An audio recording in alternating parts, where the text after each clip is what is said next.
Hello Hearthstone fans and welcome to the Skype One Nation of Gamers Hearthstone Academy Daily Recap for December 6th. I'm Astrogation, joined by Ray C, and we're here on behalf of GamerSensei, and we'll be bringing you a daily summary of questions and discussion topics from the Hearthstone Academy Skype group.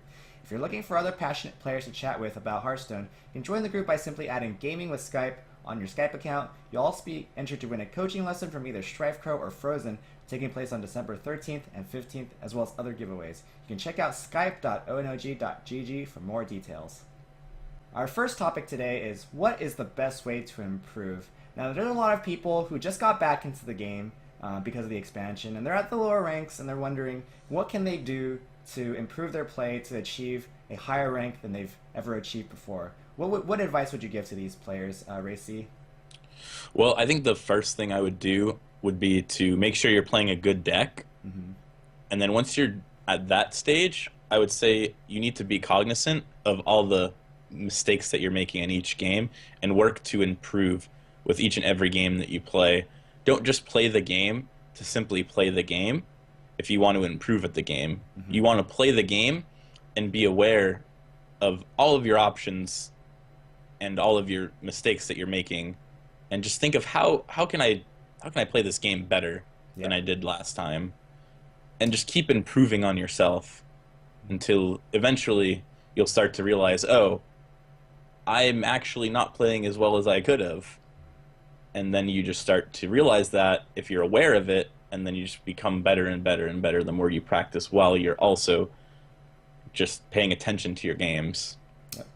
I think that Hearthstone, on the surface, appears very simple, but there are a lot more decisions than people may realize, and therefore, paying attention to every single detail on every single turn, and there's so much you can improve on, like being able, and some are even more advanced, like being able to read your opponent's hand. I mean, you don't have to focus on more advanced things right away, but take it one step at a time, and as long as you're improving in every game, then you'll eventually reach your goals. Our next topic today is Jade Rogue. Now, today in Batstone, we actually saw a very unique, but not so popular ladder deck. We've seen some Jade Rogue brought by many players at Batstone. Yeah, so players like Frozen and Life Coach brought Jade Rogue today. And although the format was different, it was much slower because Patches was banned in the tournament.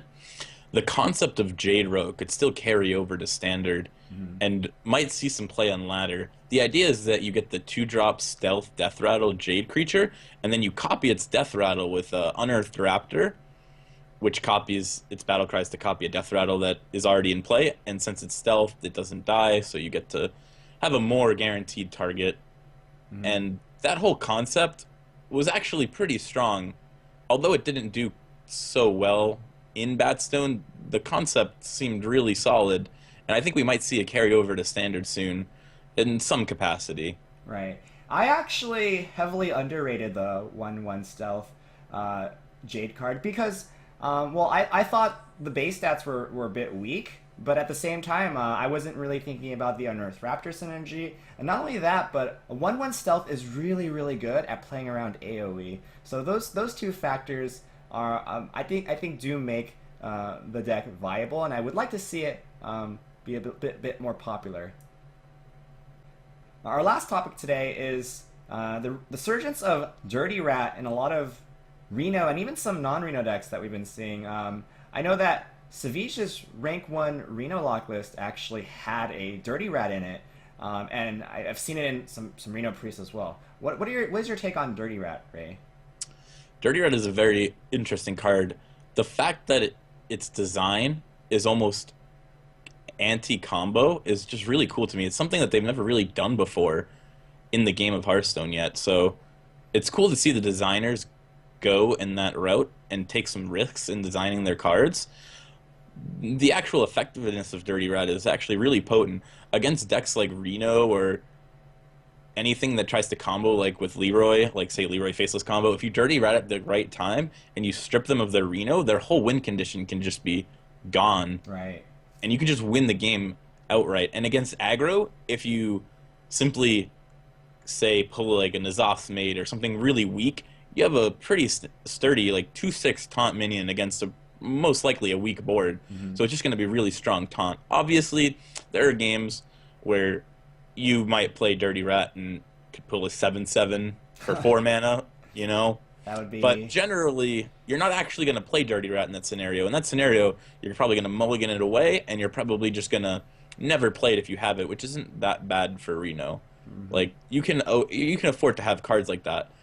But in other situations, Dirty Rat combos with something like Mind Control Tech or even any of your AoEs. So say you play Dirty Rat, you strip them of a threat from their hand, and then you Shadow Flame their whole board away. Or you strip them of a threat from their hand, and then you play Mind Control Tech, and you steal it from them. There are just some pretty cool combos with the card that everybody is just starting to realize now, and I think it was highly underrated. Yep. I actually agree. At first, I thought the card wasn't going to be playable, but there are actually a lot of cool applications, and the fact that it's 2 mana makes it very flexible and easy to fit into your later turns. Like, I don't think it's necessarily a turn 2 play most of the time, although against that's like Pirate Warrior, right? A 2/6 with taunt, if you can pull out something really weak, like a deckhand, for example, right? The stats make up for it, and also, again, like you said, against combo decks and control decks where stripping them of some Battlecry minions or some combo pieces, definitely. I wasn't really even thinking about that when the first card first came out. So now that we see all of its interesting applications, I think the card might be experimented more with, and I would like to see it do well in competitive tournaments. Thanks to everyone in the Hearthstone Academy Skype group who participated, and if you love Hearthstone, we'd love to have you join the conversation. Simply add Gaming with Skype on Skype, and you'll be added to the Hearthstone Academy Skype group. Get in there and participate, and your discussion topics may be selected for tomorrow's episode.